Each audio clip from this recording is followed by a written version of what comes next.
अब हम next problem पर आते हैं, प्रॉब्लम नंबर 13। इसमें क्या दिया हुआ है, क्वेश्चन में दिया हुआ है fx minus fy mod of this less than और equal to mod of x minus 1 whole square for all x and y, ये दिया हुआ है। और एक और इंफॉर्मेशन दिया हुआ f0, जीरो पर फंक्शन का वैल्यू 0 है, तो हमको निकालना है 1 पर वैल्यू f1 क्या होगा। तो नेचुरली फंक्शन fx अगर मालूम हो जाएगा तो f1 निकल जाएगा।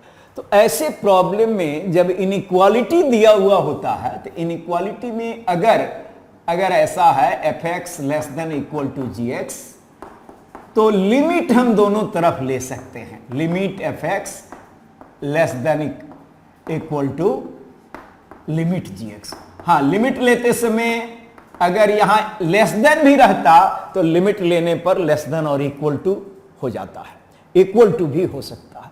और दूसरा कि लिमिट में हम ये इनइक्वालिटी दिया हुआ तो इंटीग्रल भी ले सकते थे, दोनों साइड में हम इंटीग्रल, डेफिनेट इंटीग्रल लगा सकते थे, इनइक्वालिटी चेंज नहीं होगा। लेकिन डेरिवेटिव हम नहीं ले सकते, fx लेस देन और equal to 0, fx less than equal to gx, तो हम ऐसा नहीं कह सकते हैं कि f dash x less than equal to g dash x। तो क्लियर है कि यहां चाहे तो लिमिट लेंगे या इंटीग्रल लगाएंगे। नोन फंक्शन नहीं है तो इंटीग्रल नहीं लगा सकते हैं, तो नेचुरली लिमिट लेना होगा। अब लिमिट लेने के लिए हम क्या करेंगे, इसको fx माइनस fy है, x माइनस y का मॉड इधर डिवाइड करेंगे तो 0/0 फॉर्म में हो जाएगा, x टेंस टू y ले लेंगे। तो दिस इंप्लाइज फ्रॉम वन हम डिवाइड कर रहे हैं किससे, mod of x minus y से डिवाइड कर रहे हैं दोनों साइड में। और मॉड से डिवाइड करने पर, मॉड चूंकि नेगेटिव नहीं होता है इसलिए मॉड से डिवाइड करने पर इनइक्वालिटी चेंज नहीं करेगा। और नेचुरल है कि ये for all x and y, वो अब लिखने का जरूरत नहीं है, for all x and y।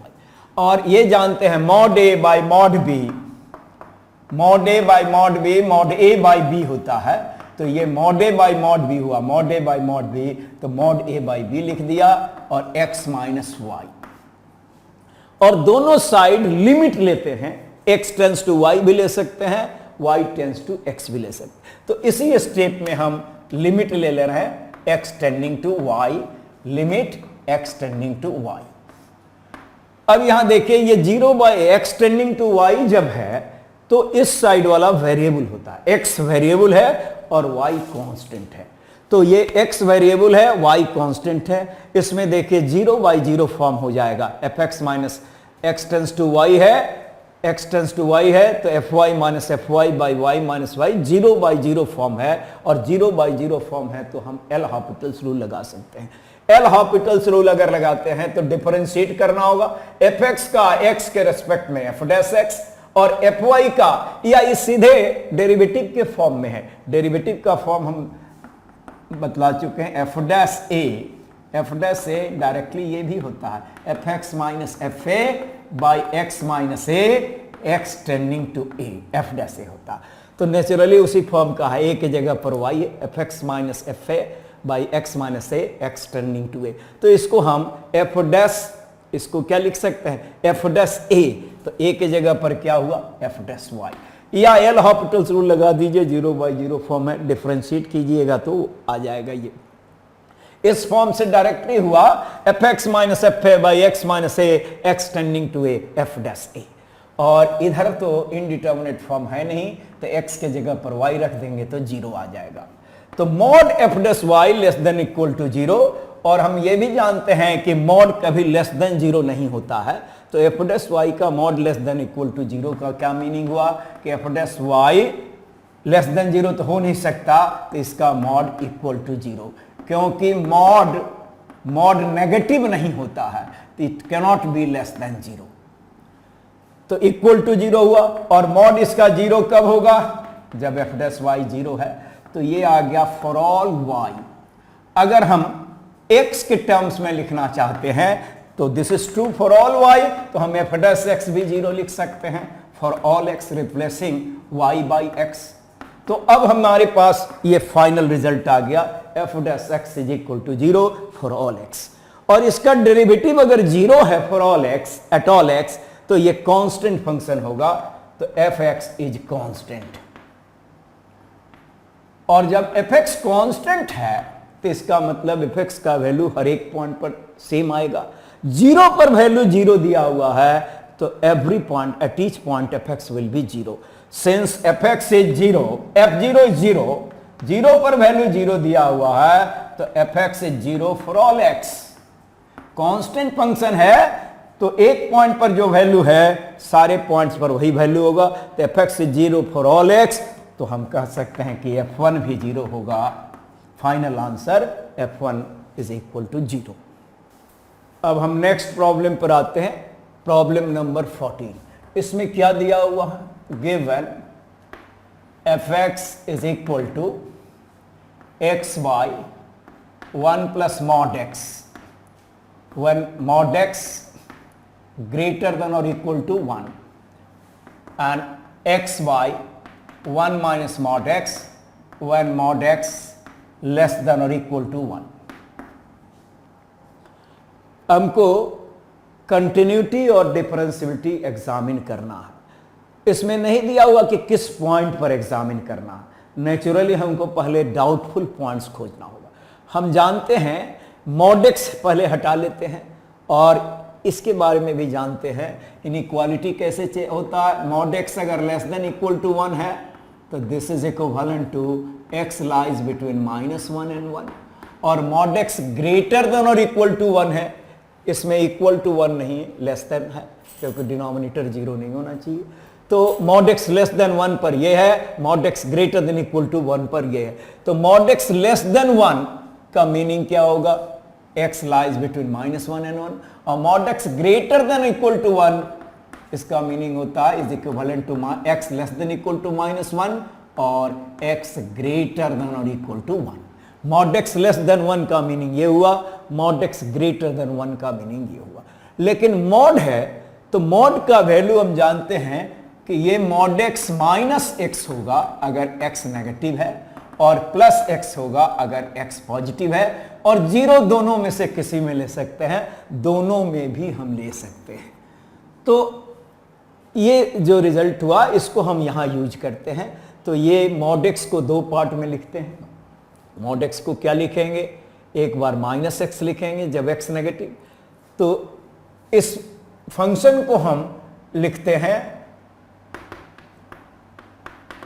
x by 1 minus x, और इसका मीनिंग क्या हुआ कि x -1 से लेस देन और इक्वल टू, नेचुरली ये होगा -1 से लेस देन और इक्वल। तो इस केस में जब x less than equal to -1 लेंगे तो x नेगेटिव है तो mod x is equal to -x हमने लिख दिया, और x ग्रेटर देन और इक्वल टू 1 है, इसको ऐसे लिखें x ग्रेटर देन और इक्वल टू 1, तब क्या हो गया, x पॉजिटिव है, x पॉजिटिव है तो mod x is equal to x लिखेंगे, तो ये हो जाएगा इतना। और x इसमें x -1 और 1 के बीच में, तो -1 और 1 के बीच में इसका 2 पार्ट करना होगा। x अगर -1 से 1 के बीच में है, x -1 से 1 के बीच में है तो इसका 2 पार्ट करना होगा। -1 से 0, -1 से 1 है तो इसका 2 पार्ट करेंगे, -1 से 0 के बीच और 0 से 1 के बीच। तो x -1 से 0 अगर लेंगे तो नेचुरली x नेगेटिव है, और x नेगेटिव है तो ये mod x क्या हो जाएगा, mod x -x होगा, तो ये 1 प्लस x हो जाएगा। और x अगर 0 से 1 के बीच में लेंगे तो क्या होगा, x पॉजिटिव होगा, तो ये mod x के जगह पर x लेंगे 1 माइनस x। और इक्वल टू 0 हम दोनों में ले सकते हैं, किसी एक में भी ले सकते हैं, इक्वालिटी हमने लगा दी। तो फाइनली हमारा फंक्शन यही हो गया। फंक्शन क्या हुआ, -∞ से -1 के बीच ये, और फिर 0 से 1 के बीच में भी यही है। तो फाइनली दोनों को एक साथ लिखें तो fx क्या हो गया, दस fx इज इक्वल टू, ये दोनों एक साथ ले सकते हैं, -∞ से -1 और 0 से -∞ से -1 और ये नहीं, ये अलग अलग है, एफ एक्स फाइनली यही आया। तो हमारा इसमें डाउटफुल पॉइंट कौन हुआ? हमने कहा था कि डाउटफुल पॉइंट कौन होता है, -1 के लेफ्ट साइड में ये है और -1 के राइट साइड में ये है। हम इसको अरेंज करके लिखते हैं, f x is equal to x by 1 minus x when x lies between this, और फिर नेक्स्ट में ये लिखेंगे x by 1 plus x when x lies between -1 and 0, और नेक्स्ट होगा 0 से 1 के बीच वाला, 0 से 1 के बीच वाला ये हुआ 1 minus x lies between 0 and 1, और नेक्स्ट 1 से इंफिनिटी ये होगा x by 1 plus x when x greater than equal to 0। तो फाइनली अरेंज करने पर ये आया। अब इसका डाउटफुल पॉइंट क्या है? -1, 0 और 1। The only doubtful points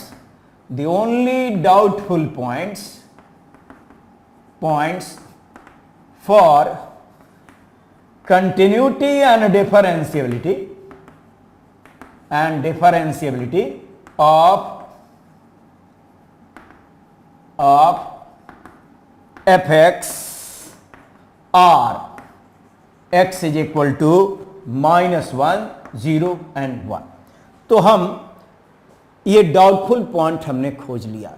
अब हमको देखना होगा कि ये डाउटफुल पॉइंट पर दो मेथड होगा। डाउटफुल पॉइंट पर कंटिन्यूटी पहले चेक कर ले, और कंटिन्यूअस है तो डायरेक्टली डिफरेंशिएट कर सकते हैं, और दूसरा मेथड है कि कंटिन्यूअस अगर है तो डायरेक्टली डिफरेंशिएट कर सकते हैं। दूसरा मेथड है कि डिफरेंशियलिटी पहले चेक कर ले। तो यहाँ अब कंटिन्यूटी चेक करते हैं -1 पर। तो -1 पर कंटिन्यूटी चेक करने के लिए हम f ऑफ -1 निकालते हैं, इक्वल टू -1 इसमें है तो -1 by 1 plus 1 -12 होगा, और limit f x x tending to -1 from left, ये भी इसी से निकलेगा। तो इसी से निकलेगा तो ये नेचुरली -12 फिर हो जाएगा, -12, और राइट हैंड लिमिट इससे निकालेंगे तो राइट हैंड लिमिट क्या हो जाएगा? राइट हैंड लिमिट हो जाएगा limit f x x tending to -12 from right. तो -12 फ्रॉम राइट अगर करेंगे तो ये क्या होगा? एक्सटेंडिंग टू -1 फ्रॉम राइट, तो इससे निकालेंगे x by 1 plus x x tending to -1 from right, और -1 फ्रॉम राइट देंगे तो x -1 से छोटा है तो x + 1 नेगेटिव होगा, लेकिन 0 टेंड कर रहा है, तो 0 टेंड कर रहा तो नेगेटिव ऊपर भी है, नेगेटिव नीचे भी है, तो ये प्लस इन्फिनिटी हो जाएगा। x लेस देन -1 तो x + 1 लेस देन 0, और ये टेंस टू 0 है लेकिन लेफ्ट साइड से, तो ये नेगेटिव हुआ और ये भी नेगेटिव है, इसलिए प्लस इन्फिनिटी होगा। तो हम देख रहे हैं कि left hand limit right hand limit equal नहीं आया, तो हम क्या कहेंगे? Since left hand limit not equal to right hand limit, इसलिए ये function hence f x is discontinuous at x is equal to -1। -1 पर ये फंक्शन डिसकंटिन्यूअस हो गया, और नेचुरली डिसकंटिन्यूअस हो गया तो डिफरेंशिएबल भी नहीं होगा। अब हम देखते हैं 0 पर। तो 0 पर f0 इक्वल टू 0, इसमें किसी दोनों में किसी में ले सकते हैं, 0 आ रहा। Limit f x x tending to 0 from left, 0 from left इससे निकलेगा x by 1 plus x x tending to 0 from left that is 0, और राइट हैंड लिमिट इससे निकालेंगे, limit f x x tending to 0 from right, ये किससे निकलेगा? इससे निकलेगा, और x अगर 0 टेंड करा रहे हैं तो ये भी 0। Left hand limit right hand limit और वैल्यू तीनों इक्वल आ गया, तो एफ एक्स क्या हो गया? Hence f x is continuous at x is equal to 0। 1 पर देखते हैं, तो 1 पर वैल्यू इक्वल टू 1 f1 यहां से निकालेंगे तो 1/2 आ रहा। Limit f x x tending to 1 from left अगर कर रहे हैं तो लेफ्ट इससे निकलेगा x by 1 minus x, x tending to 1 from left. तो यहां x 1 से छोटा है, x 1 से छोटा है तो 1 माइनस एक्स पॉजिटिव होगा। ये 0 टेंड करेगा लेकिन राइट साइड से, 0 टेंड करेगा राइट साइड से और ऊपर पॉजिटिव है तो ये प्लस इन्फिनिटी हो जाएगा। तो वैल्यू और लिमिट इक्वल नहीं है तो क्या हो जाएगा, hence fx is discontinuous at x is equal to discontinuous at x is equal to 1, और डिसकंटिन्यूअस है तो डिफरेंशिएबल भी नहीं होगा। तो फाइनली क्या आ गया, -1 पर और 1 पर ये फंक्शन डिसकंटिन्यूअस है, और डिसकंटिन्यूअस है तो डिफरेंशिएबल भी नहीं होगा। लेकिन 0 पर कंटिन्यूअस आ गया है तो हम 0 पर डेरिवेटिव देखेंगे, लेफ्ट हैंड और राइट हैंड डेरिवेटिव। तो इसमें अब कंटिन्यूटी चेक करते हैं -1 पर। तो -1 पर कंटिन्यूटी चेक करने के लिए हम f ऑफ -1 निकालते हैं, इक्वल टू -1 इसमें है तो -1 बाई 1 प्लस 1 -½ होगा, और limit fx x tending to -1 from left, ये भी इसी से निकलेगा।